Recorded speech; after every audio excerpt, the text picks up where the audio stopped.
taking over. Let's go. It's Ferrall. Coast to coast. Steaks, chicks, stacks. You and I are going to make a lot of money. It's Ferrall, coast to coast.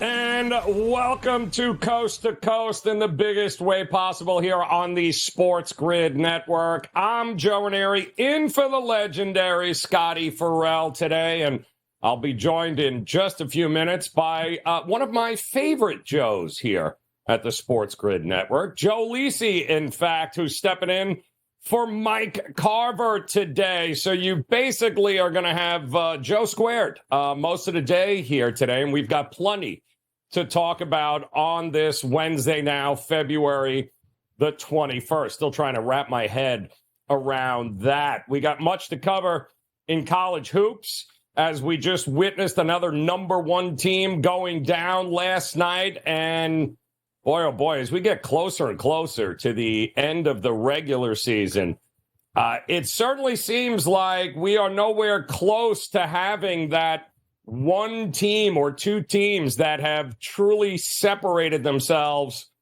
from everybody else. I don't want to say it's parity, but it kind of feels like parity, because usually at this point, we would have been able to look at the top 10 teams in the country and say, hey, these 3 or 4 teams are just a cut above everybody else. We've been able to do this for decades in college basketball, and it's usually the blue bloods, right? We can look at the Dukes or the Kentuckys and the North Carolinas and the Kansases, and usually by at this point in the season, they have elevated themselves and shown on a number of occasions that they're that cut above. And we just watched again last night with UConn that every time a team gets voted in number one, and by the way, UConn was the first team last week to get unanimously voted as the number one team in the country this season. It was the first time it had happened, and here we are with just 3 weeks left to go in the regular season, and no sooner did they get voted unanimously number one, they end up losing last night in rather epic fashion in Omaha to Creighton. So we're going to take a look at what happened last night, and of course,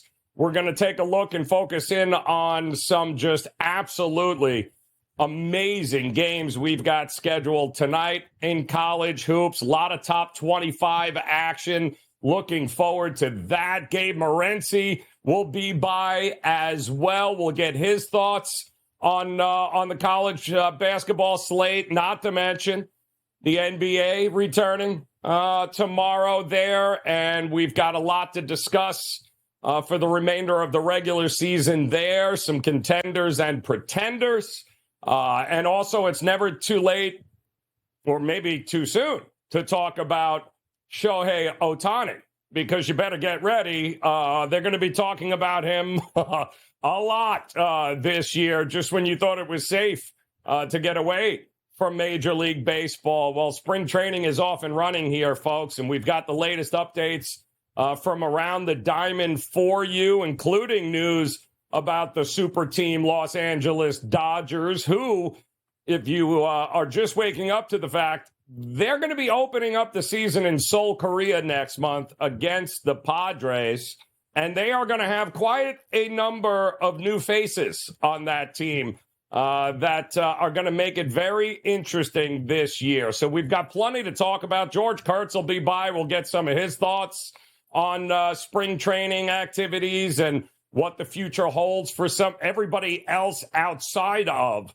the Los Angeles Dodgers. Not to mention we've got plenty of NHL action from last night to go over. We've also got a 5-game slate on tap tonight. I do want to ask George Kurtz his thoughts about his Islanders upending Scotty's Pittsburgh Penguins last night in overtime. Looking forward to hearing him if he is a believer or not with this Islanders team. But in the meantime, my Florida Panthers here in South FLA, yeah, they continue to rack up the wins here, guys, and we continue to get closer to making another run at the Cup. So we've got plenty of NHL action coming up in hour 2. Looking forward to that.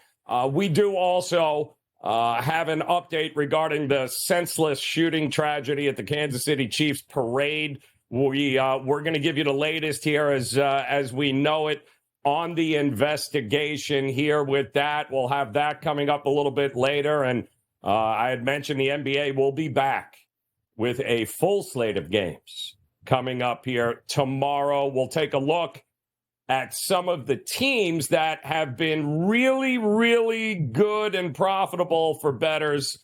And then, of course, there are some teams that have been really, really good at burning money for bettors here. And we'll try and put it together. ATS teams good, ATS teams bad. What's happening with the totals in the NBA? We will do our best to get you caught up with the latest as they get prepared to finish up the final third of the season here. And let's not forget the PGA Tour back at it south of the border in Mexico for the Mexico Open.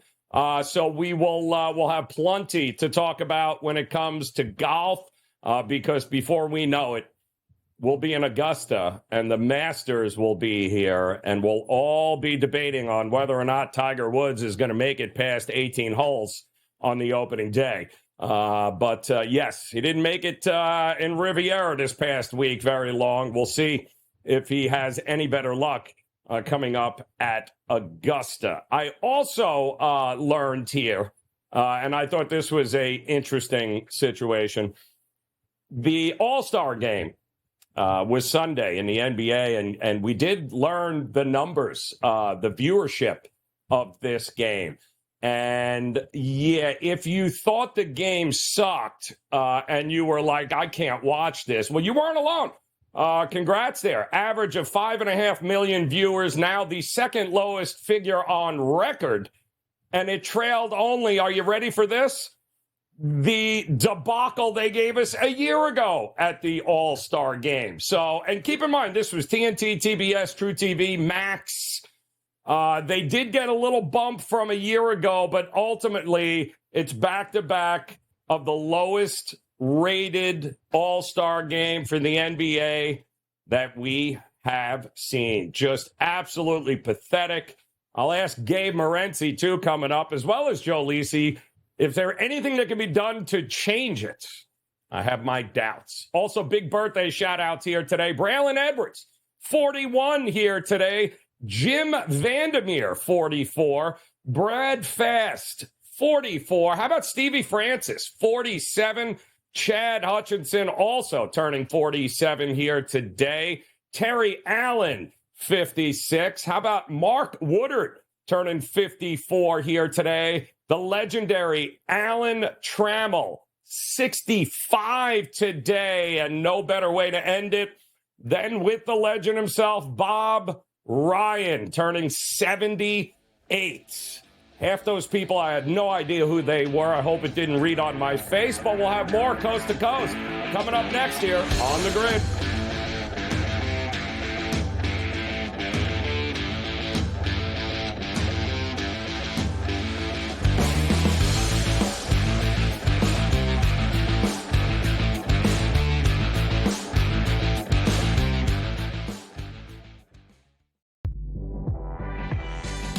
I think you try to trade Mikal Bridges. I think he's someone that is a 3-and-D guy, can score, and his game is elevated since leaving Phoenix, even though his game has maybe regressed a little bit from last year. As the number 2 option, Mikal Bridges can fetch you, I would say, at least 3 first-round draft picks.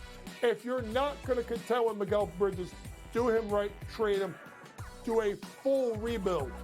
Betting above the rim, only on SportsGrid.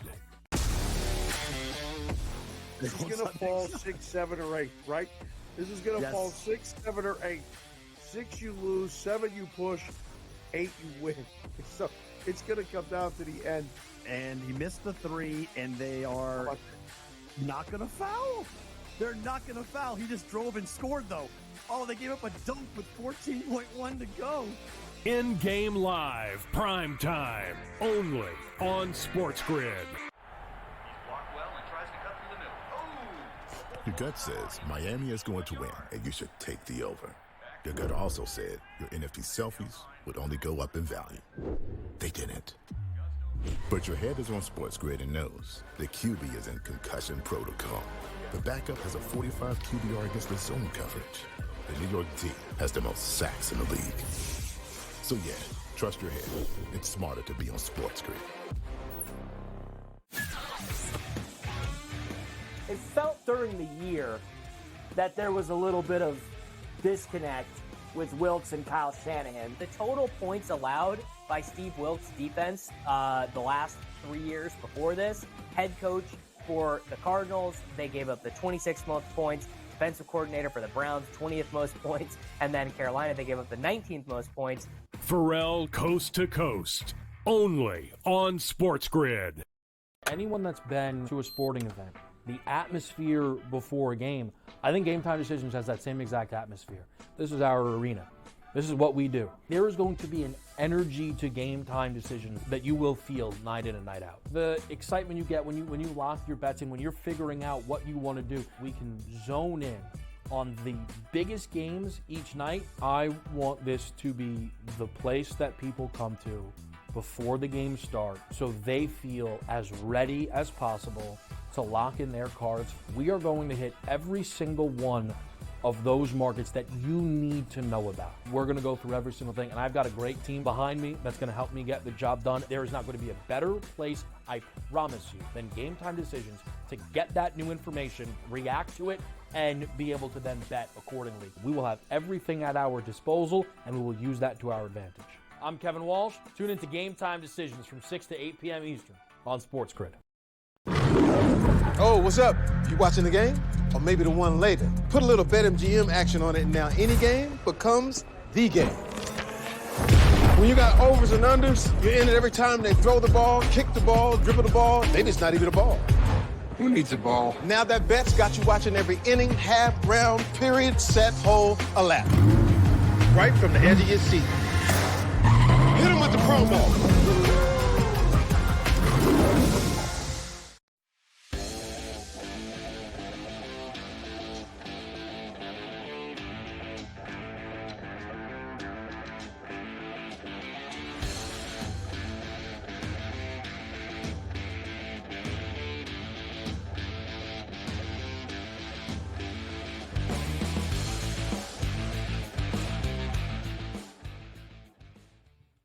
All right, as you just saw there, BetMGM giving away free money, folks. That's right, free money. Bonus code SG150. All you have to do is place your first BetMGM Sportsbook wager through BetMGM Sportsbook, the mobile app, for at least $5, and you'll receive $150 instantly in additional winnings, regardless of your wager's outcome. Just go ahead and download the BetMGM Sportsbook app on your iOS or Android device. You can also go to BetMGM.com, sign up, deposit at least $5 into your newly created account, and voila, place a bet in the amount of at least $5 at the standard odds price, and you are getting free money. That is what it is all about. All right, Joe Ranieri in Coast to Coast for the legendary Scotty Ferrall, and I told you, my favorite Joe at the SportsGrid Network, Joe Lisi, stepping in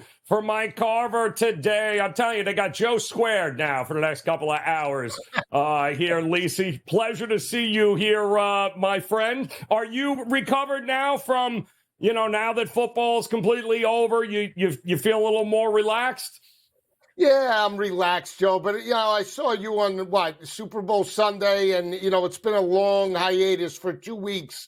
I have withdrawal. This is the worst time of the year. But at least we have college basketball, a little March Madness on the horizon. That'll get me through until the draft. But this is as bad as it gets. Yeah, no, absolutely fantastic interesting college basketball season thus far, as we had another number one go down, JoJo, last night with UConn losing to number 15 Creighton 85-66 in Omaha. It was never even close, quite honestly, as Creighton led 43-29 at the half, and it didn't get any better in the second half for UConn here, as it was just bombs away for Creighton all day long, especially with Stephen Ashworth, who seemed to be, it seemed like he didn't miss a three there early on in the game. Then, of course, Dan Hurley had a little something to say afterwards about his number one team that just got absolutely demolished in Omaha. Here's what he had to say. Yeah, we did a bad job coaching tonight. Our players did a bad job playing. I did a bad job coaching. And your huddles aren't going to be, super energized when you haven't lost in 2+ months, and this doesn't happen to us very often. So we were definitely stunned. This wasn't the game we expected. We knew this was a dangerous game and a quality opponent and one of the better teams in the country. But we didn't expect this to happen. No, Creighton certainly did, JoJo, because it was a mauling from the opening tip in that one last night. It was, and, we talked about it yesterday on the show in regards to Creighton. The first time that they played, they scored 48 points, Joe, and they shot, I believe, 2 of 17 from three-point land. You knew that wasn't going to happen last night, right? They would progress a little bit more. Maybe they would shoot 30%. They came out firing on all cylinders. They were prepared. They were playing at home, and their team total was 71.5. They blew right through that. So, again, sometimes if you're UConn or you're a top 5 team, you actually want to lose in mid-February to late February to get, your season back on track, remain motivated for the conference tournaments, and more importantly, March Madness. So this might actually benefit UConn, but credit Creighton for stepping up and just dominating that ball game from start to finish. They are loaded. Creighton is loaded, and they've had some bumps in the road throughout the season here, but you could tell they were ready, and so was the crowd in that one last night. So pretty impressive stuff by Creighton. We also watched number 5 Tennessee barely get by Mizzou last night, 72-67. That was in Columbus, and it was 46-38, which is ultimately what they had to get in the second half to pull away here, because give Mizzou credit. Dennis Gates has been going through it there with them. But Tennessee pulls it out. Tough to win on the road. I don't care what conference it is. It's tough to win on the road. It is, and especially Tennessee. I think they're a glass Joe in regards to any type of tournament. Every time they get in against a top 25 opponent, especially in a road environment, I hate Rick Barnes in terms of that type of situation. They were up by 12. The kid Beck, number 3, was hitting fadeaway jumpers like Larry Bird last night. I was on Missouri plus 10.5 and 11.5. I blinked. They were down 13, but somehow, some way, they cut it to 5. That's all I wanted them to do. Missouri's a terrible team, but I think it's more about what Tennessee isn't right now. Even though they're a top 5 team, I still can't buy into them come tournament time. Never battle tested in terms of a road environment. I can't think of Coach Barnes or Coach Painter. Who burns more money tournament time here? Painter, right? Because typically they're ranked higher, right? It's always Painter. I mean, who are you going to? I would throw Arizona in there too. I mean, Arizona's another one. They're like the shiny Ferrari. They get beat up by Princeton last year. I mean, it's terrible. Nope. Still not Fairleigh Dickinson, but that's a conversation for another day. Number 25, BYU, holding serve against number 11, Baylor last night. Another one of these games, JoJo, where it was a revenge spot. BYU, the number 25, obviously Baylor higher ranked, but BYU was the favorite. And not only did they win, but boy, oh boy, they covered rather easily, 78-71. In Provo. But Baylor, I can't help but to think that maybe the idea that in Waco on Saturday, Houston's coming to town, that maybe we had a little bit of a look-ahead situation here as well.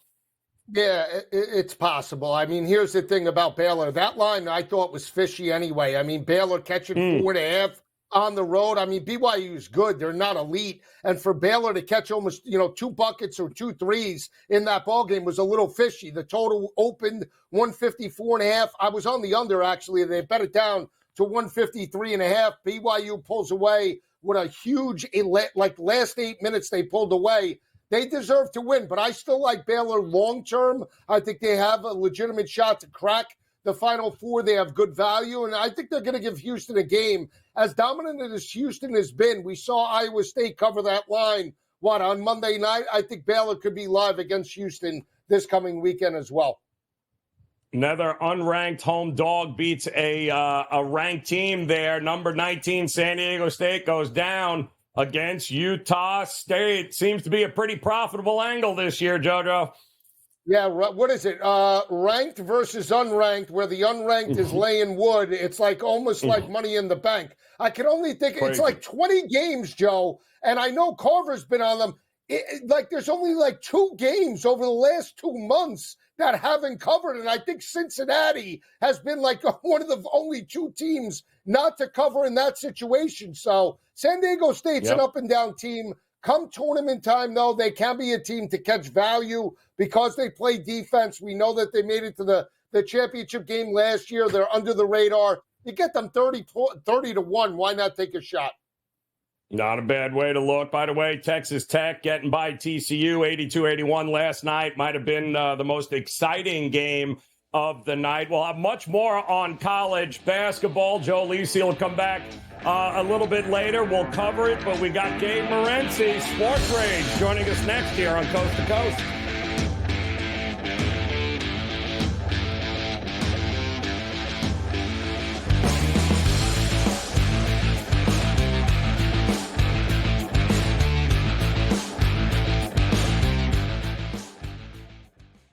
There is going to be an energy to game time decisions that you will feel night in and night out. We're going to go through every single thing, and I've got a great team behind me that's going to help me get the job done. I want this to be the place that people come to. We are going to hit every single one of those markets that you need to know about. There is not going to be a better place, I promise you, than Game Time Decisions. We will have everything at our disposal, and we will use that to our advantage. I'm Kevin Walsh. Tune into Game Time Decisions from 6 to 8 p.m. Eastern on SportsGrid.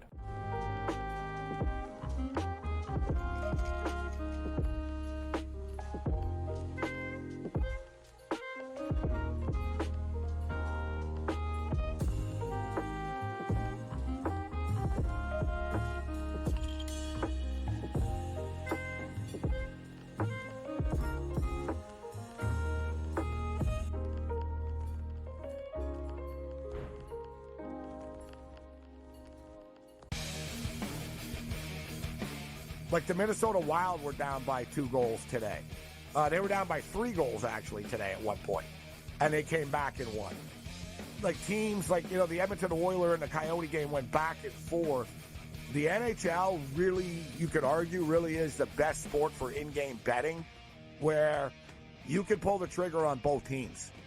Sports Rage Late Night, only on SportsGrid.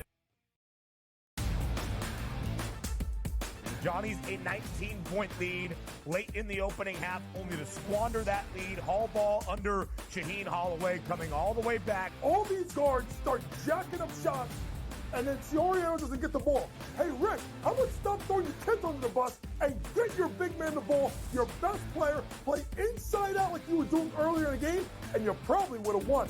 The Early Line, only on SportsGrid.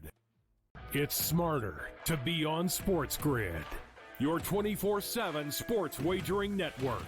The Early Line. Magical and historic season in Lincoln, Nebraska continues. He is the best player in the NBA, but also in the biggest moments where the national media is watching. Newswire. Something that we have never seen happen before with one of the iconic coaches in the game. Ferrall, Coast to Coast. The team covers. It's automatic.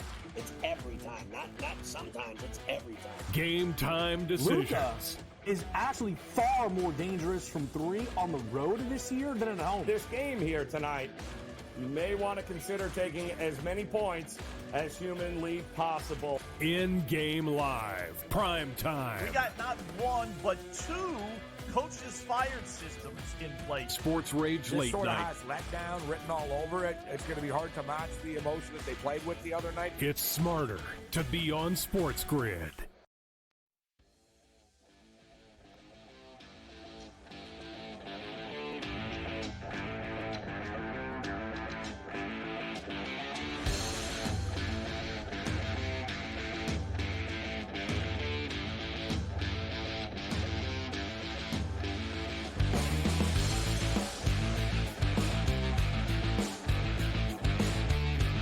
All right, welcome back in Coast to Coast here on the Sports Grid Network. Joe Neri in for Scotty Ferrall, and we welcome in the one and only Sports Rage, Gabe Morency, to Coast here. And a lot going on, Gabe, because you and I both know this is our favorite time of year. We've got pitchers, catchers, position players in full effect in my neck of the woods, and, of course, out in Arizona. So baseball is just around the corner. We're getting ready for NBA to return tomorrow, NHL in full effect. But let's not forget, we got the MLS all of a sudden happening as well here. Yeah, MLS season starts tonight, and I can't exactly say they've done a great job of letting everybody know that it starts tonight. And I find it kind of baffling that you decide to start on a Wednesday night. Right. And the thing with the MLS, they do so many things wrong, despite despite things are going well for them. They're a very arrogant league. Like they act like they're the EPL or something when you're MLS. So they have a real sheer of arrogance. It starts with their commissioner. And listen, Apple calls the shots, and Apple paid them a lot of money. Right. So Apple calls the shots about, let's just be real. Apple is a powerful entity. Apple TV. So they're sort of like somewhat in control in the same way that, networks dictate to the leagues. But I just find it crazy that you have Messi and you've been playing all these preseason games and you don't really differentiate between what's preseason and what's real. It's like, oh, yeah, they were just playing the other day in Hong Kong. But no, now this is real. And then everybody else starts on Saturday. And then on top of that, the MLS boasts about how much money they've made, right? And they really have. Like, they've killed it. Like, Apple TV paid them billions, and all the teams got all this money. Messi, you see in Miami, the Messi factor, bro. I mean, it was real. They have replacement referees in place right now. Yeah. They couldn't come to terms with their referees. And I'll tell you right now, Joe, it's not like MLS referees make that much money to begin with, bro. It's like, dude, just give the guy the $2,000 a night, man. Give him the $1,000 a game or something, bro. Like, you basically have, like, rec league refs doing a game with Messi. So, like, you want to boast about, oh, my God, look at our viewership. Look at all the money we're making. Look at all of our attendance numbers. And then you look at the refs and you tell them, yeah, you know what? We'll just replace you with scabs. It's just Bush League. They also pulled out of the U.S. Open Cup, which is like the oldest soccer competition in America.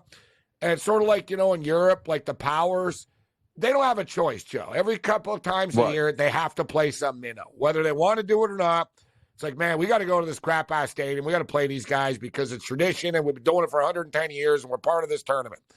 They might send their backups. MLS pulled out and said, yeah, we'll send our junior team, our youth teams. Like, there's the sheer arrogance about them. But with all that being stated, we've got soccer tonight back. And Messi and company are in action tonight in Fort Lauderdale against Salt Lake. And I don't know, Joe, like, there's supposedly a salary cap in this league, but I guess there's an exception for Miami or something. Dude, they signed Luis Suarez now. People don't even realize. They're like the Dodgers, bro. Like, they're stockpiling players where there's so many of them. You're like, oh, I didn't know. They got Suarez too now?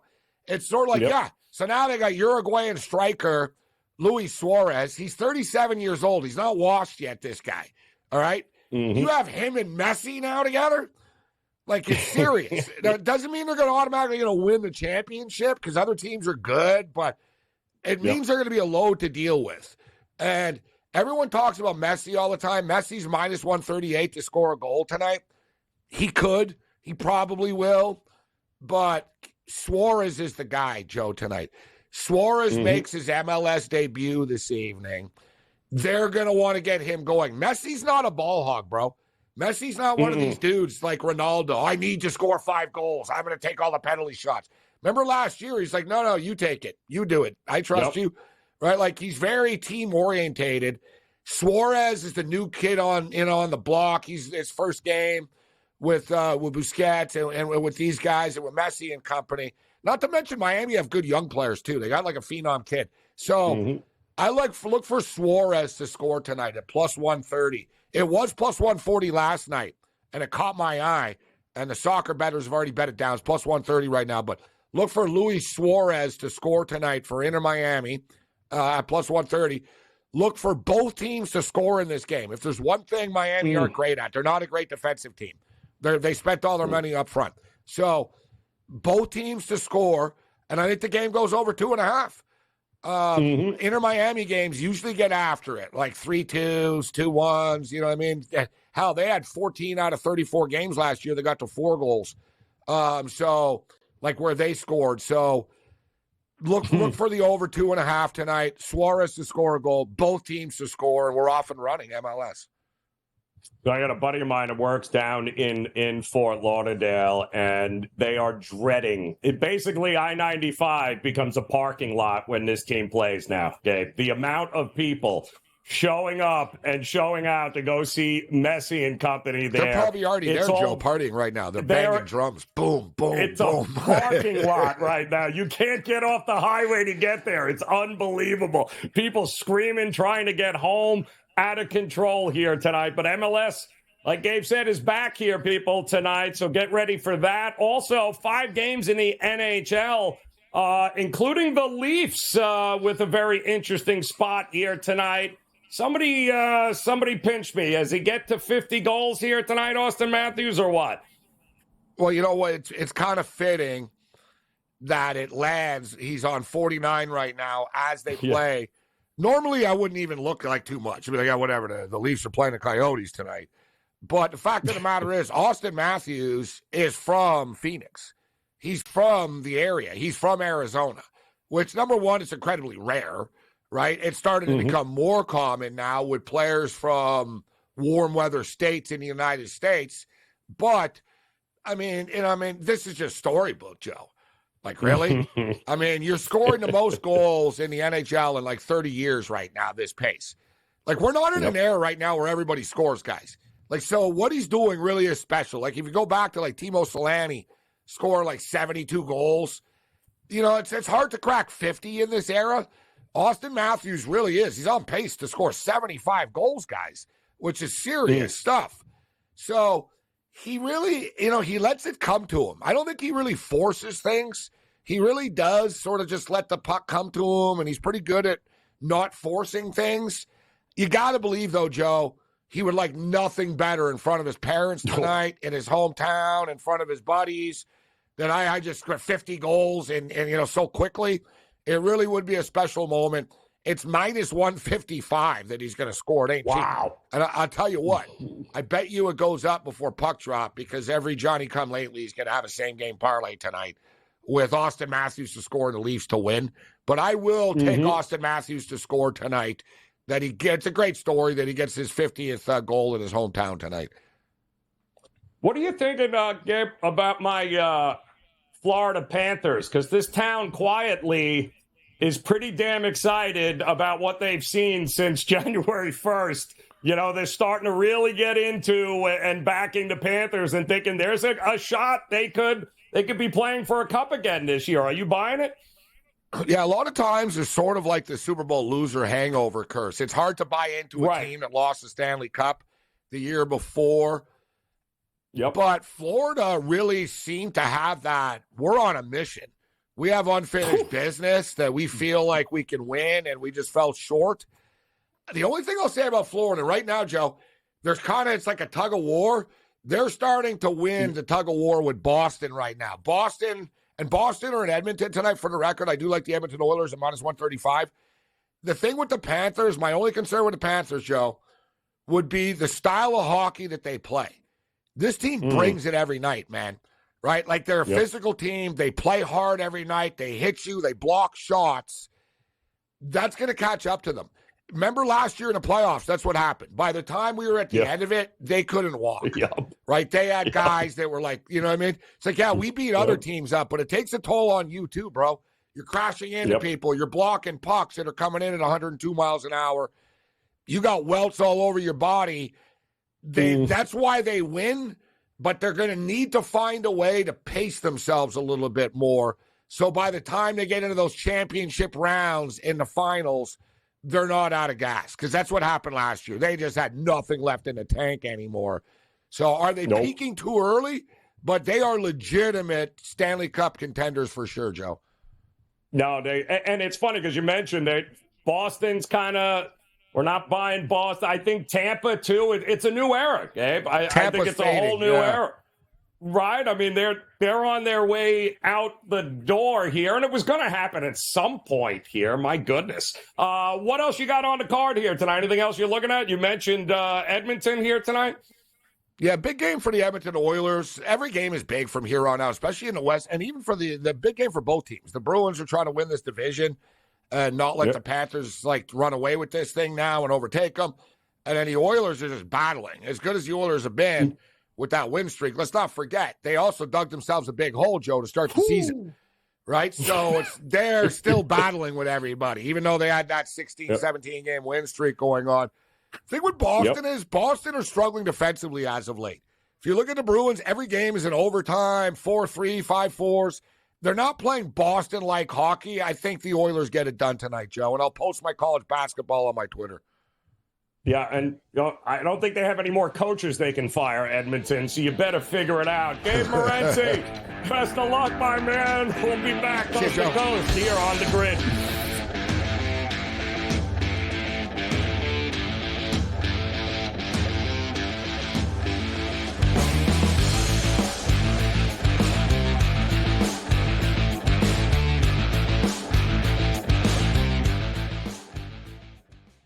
There is going to be an energy to game time decisions that you will feel night in and night out. We're going to go through every single thing, and I've got a great team behind me that's going to help me get the job done. I want this to be the place that people come to. We are going to hit every single one of those markets that you need to know about. There is not going to be a better place, I promise you, than Game Time Decisions. We will have everything at our disposal, and we will use that to our advantage. I'm Kevin Walsh. Tune into Game Time Decisions from 6 to 8 p.m. Eastern on SportsGrid.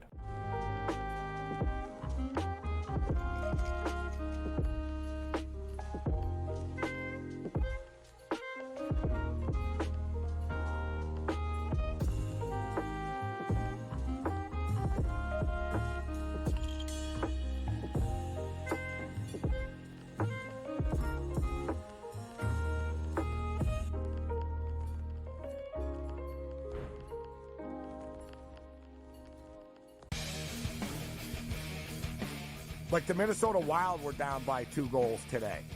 They were down by 3 goals, actually, today at one point. And they came back and won. Like teams like, the Edmonton Oilers and the Coyote game went back and forth.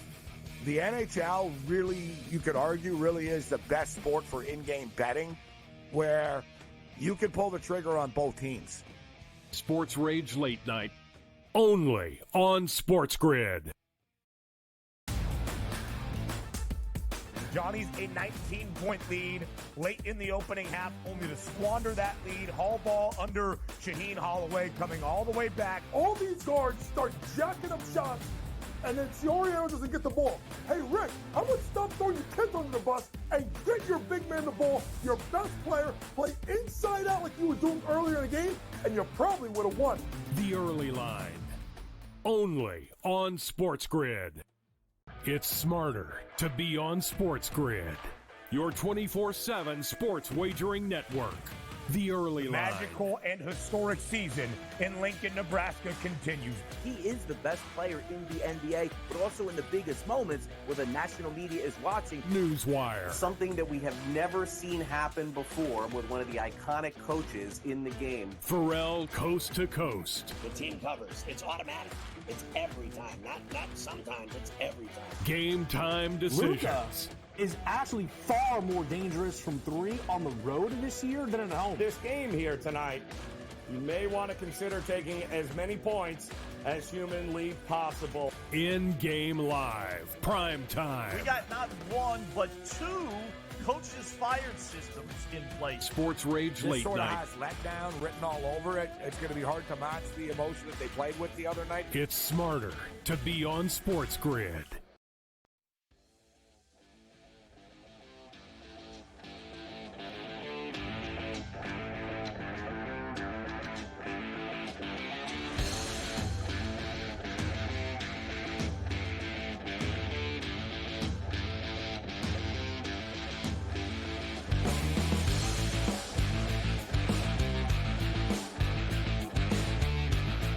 All right, welcome back in Coast to Coast here on the Sports Grid Network. Joe Neri in for Scotty Ferrall here today, and that smell that you have there would be, let's see, that would be Cracker Jacks, popcorn, hot dogs, and oh yes, Major League Baseball. It is back as spring training underway here in South Florida, and of course out in Arizona.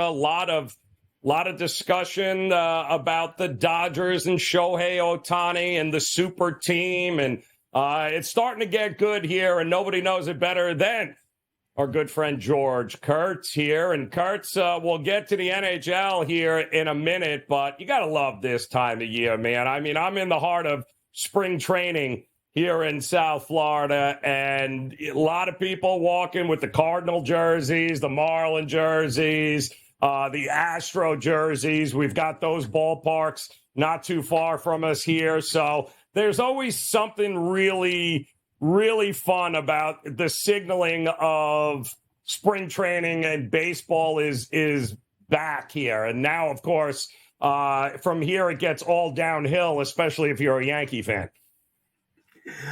Listen, I'm wearing the shirt for it, right? I should be in spring training today. I think, listen, for me personally, we live here in the Northeast, right? So spring training signifies that warmer weather is coming, that sort of thing. Football's over here.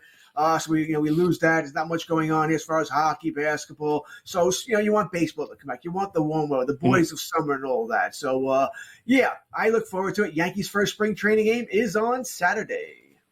Kind of like that, actually. We also learned, of course, we had to hear about Ohtani's first pitch there, right? The batting practice ends up, crushing the ball, shocker. But it does appear as if, I guess Dave Roberts is saying, yeah, it's a DH for you.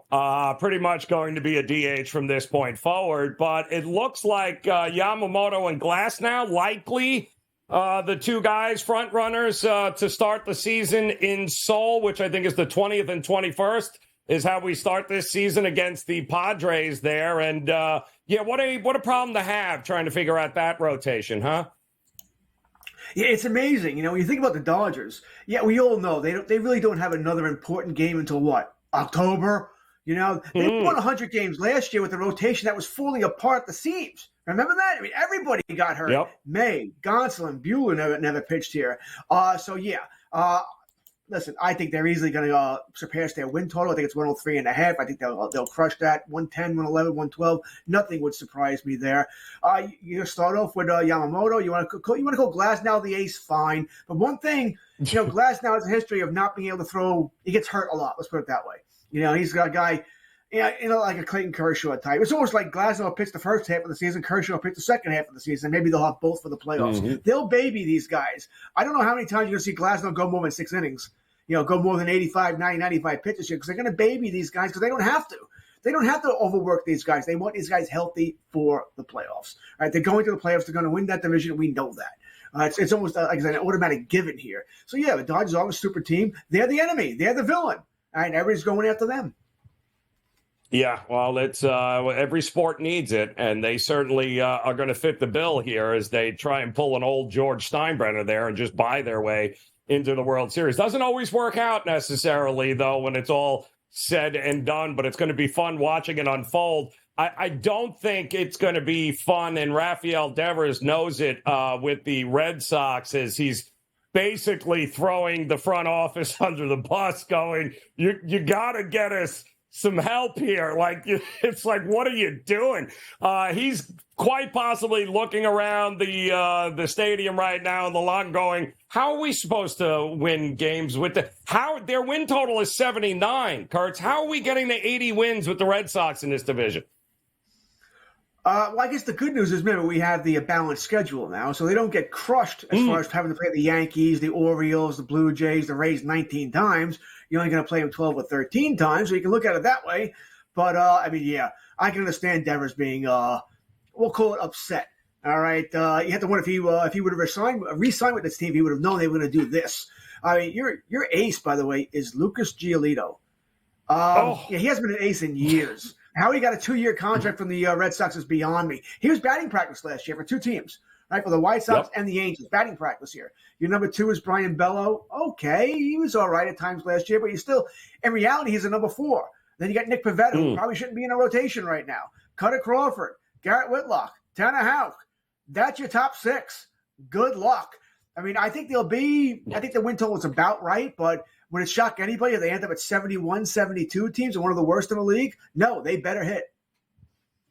I'm still seeing, as of at least a couple of hours ago, Blake Snell, Jordan Montgomery, Matt Chapman, Cody Bellinger, still available free agents. Let's face it, none of them are going to be signed by the Mariners because that would require them to write a check. So what do you think? How does this play out here? Does Snell end up in a Yankee uniform? Does Montgomery get reunited? What do you think we're going to get with these big 4 names? Yeah, I mean, we're talking, it's February 21st. Spring training started. I mentioned game start, I think Thursday's the first actual spring training game, and these guys are unsigned. I mean, come on, Boris, you got to stop doing this here. There's a lot of noise here. The Yankees are still in on Snell, but obviously the price must have to come down. When will Boris and or Snell want to eat it and realize, okay, we overplayed our hand here? When does that happen? Right. February 28th, March 2nd, first week of the season. We don't know when it's going to happen here. I don't see Jordan Montgomery going back to the Yankees because what did Brian Cashman say when he traded him to the Cardinals to Harrison Bader? We don't think he's a playoff starter. All right. So once again, Cashman would now have to eat it to re-sign him. And I don't know if that's going to happen here. Another thing for the Yankees, by the way, a little intriguing thing, if they were to sign Snell or Montgomery, it would mean 3/5 of their rotation are left-handed. Just a little oddball little thing here. You already got Cortez, you got Rodon, then you'd add Montgomery or Snell, so you'd have 3 lefties, along with Cole and Stroman there, with Schmidt being the 6th starter here. I don't think that would stop the Yankees, but it would be a little bit of an oddity there. That being said, though, I think the price would have to come down probably by at least 25% for either player to end up with the Yankees. Chapman, you already said it. We're hearing that maybe Seattle, but Seattle says, no, you want too much too. So like I say, who blinks first? Yep. Does an injury happen in spring training? Maybe that's what they're waiting for. A third baseman to go down for Chapman, a starter to go down on a contending team for Snell and Montgomery. Same thing with Bellinger. We're just playing the waiting game here of who blinks first. Yeah, and it's kind of hard to believe those 4 quality players, too, still available here as we opening spring training games beginning here in just a couple of days. All right, let's take a look quick. 5 games on the ice tonight in the NHL. Kurtz, I know a lot of attention will be given to Boston and Edmonton here, and I don't know. It just seems like a tough spot for Boston now out on the road, right? They had that overtime game a couple of nights ago, their final game after a ridiculously long homestand here on the road against Edmonton. Who you buying here in this one?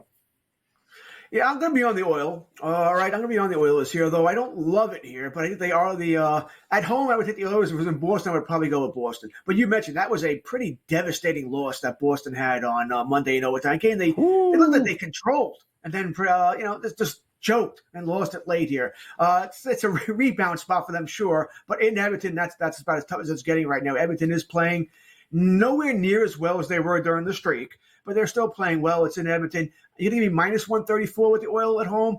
I'm going to take them, and I'm probably going to have the over as well. Edmonton is not playing.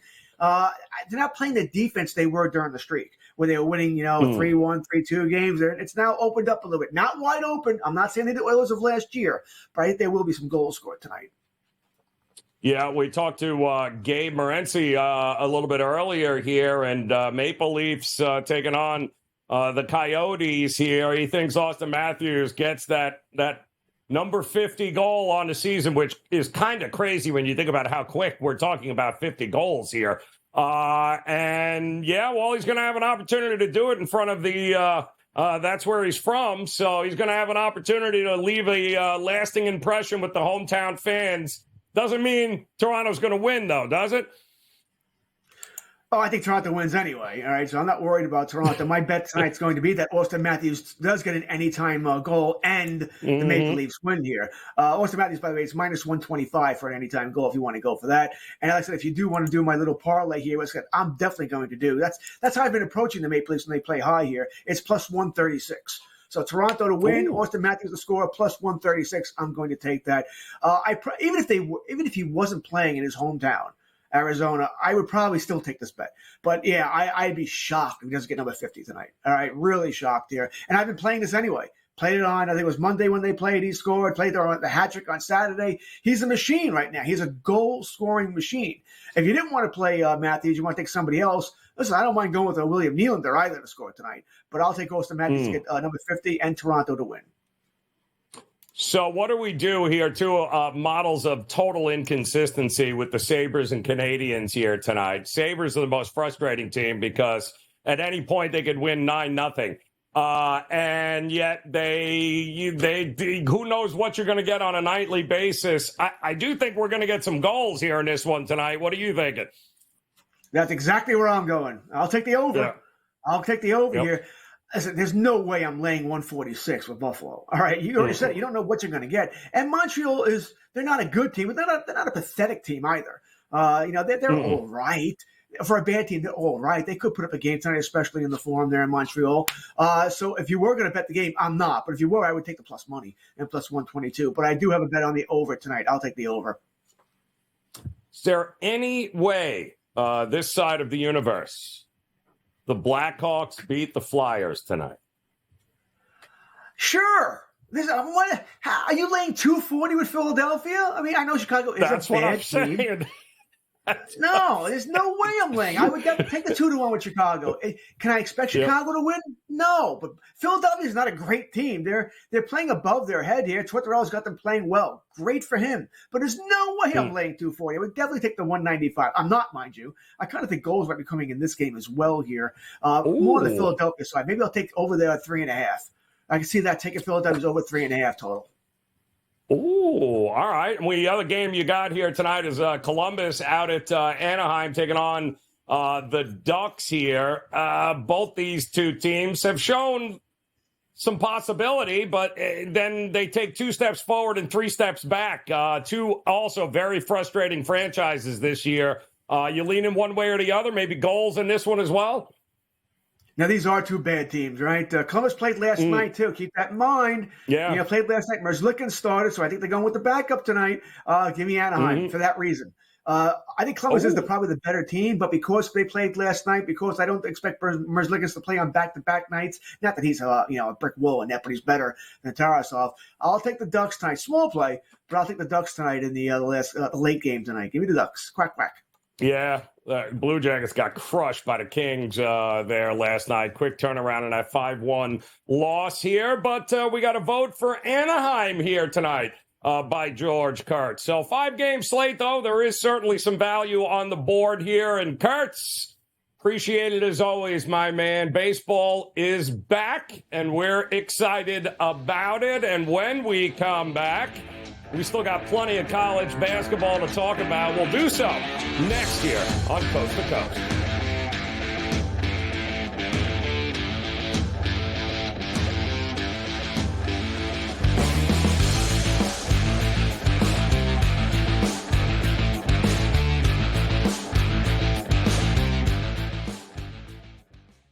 There is going to be an energy to game time decisions that you will feel night in and night out. We're going to go through every single thing, and I've got a great team behind me that's going to help me get the job done. I want this to be the place that people come to. We are going to hit every single one of those markets that you need to know about. There is not going to be a better place, I promise you, than Game Time Decisions. We will have everything at our disposal, and we will use that to our advantage. I'm Kevin Walsh. Tune into Game Time Decisions from 6 to 8 p.m. Eastern on SportsGrid.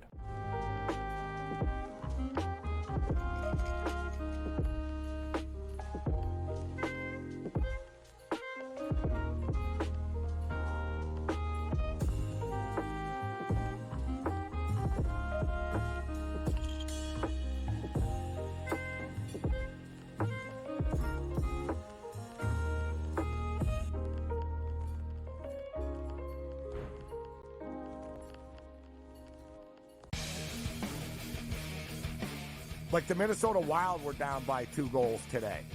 They were down by 3 goals, actually, today at one point. And they came back and won. Like teams like, the Edmonton Oilers and the Coyote game went back and forth. The NHL really, you could argue, really is the best sport for in-game betting, where you can pull the trigger on both teams. Sports Rage Late Night, only on SportsGrid. Johnny's a 19-point lead late in the opening half, only to squander that lead. Hall ball under Shaheen Holloway, coming all the way back. All these guards start jacking up shots, and then Cioriano doesn't get the ball. Hey, Rick, how about stop throwing your kids under the bus and get your big man the ball, your best player, play inside out like you were doing earlier in the game, and you probably would have won. The early line, only on SportsGrid. It's smarter to be on SportsGrid, your 24/7 sports wagering network. The early line. Magical and historic season in Lincoln, Nebraska continues. He is the best player in the NBA, but also in the biggest moments where the national media is watching. Newswire. Something that we have never seen happen before with one of the iconic coaches in the game. Ferrall coast to coast. The team covers. It's automatic. It's every time. Not sometimes. It's every time. Game time decisions. Luka is actually far more dangerous from 3 on the road this year than at home. This game here tonight, you may want to consider taking as many points as humanly possible. In-game live, prime time. We got not 1, but 2 coaches fired systems in place. Sports Rage Late Sort of Night. has letdown written all over it. It's going to be hard to match the emotion that they played with the other night. It's smarter to be on SportsGrid.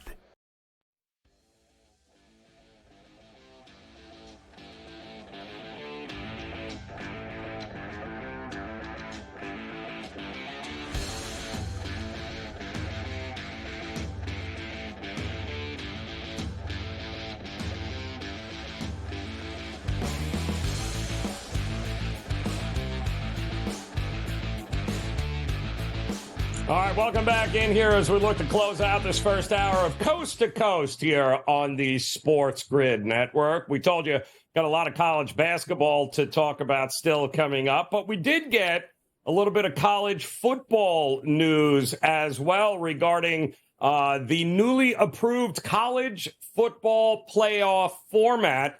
And Mark Zinno joined Ben and Donnie this morning on the early line, and here's what he had to say about it. Zinno, do you like the format that will begin in 2024? Well, let me just say off the bat, you know me, I've hated the idea of college football expansion from the beginning. It dynamically changes the regular season and how teams will play and what it means to them and everything else. That aside, rewarding the conference champions makes the most sense. However, there is going to be some sort of consternation going here that teams that don't win their conference championship, and let's just take the SEC. You get an undefeated SEC champ and a one-loss SEC champ who's going to end up with one-loss SEC, non-champion is going to end up in this seeding pool against a conference championship team that isn't as good. Theoretically, you could have a 2-loss ACC champion, a 2-loss Big 12 champion, and a 1-loss SEC non-champion, and they're going to be ranked lower. We're going to have this issue here where there's going to be some better team that's going to end up getting the shaft, similar to what we see in the NFL when there's a below 500 division winner who gets a home playoff game versus a 11-6 now wild card team that has to go out on the road. Well, welcome back in, Joe Lisi. Joe, are you in favor of what they're announcing? It's not bad, Joe. They have to do it because of the Pac-12 being dissolved this year with only Washington State and Oregon State, respectively. A team like Notre Dame, well, you know what? You don't play a conference championship game. You're 12-0. You're still in the playoff. Yeah, and you're still irrelevant, Notre Dame. You have been for a long time now. Another hour, coast to coast, coming up next here on the Grid.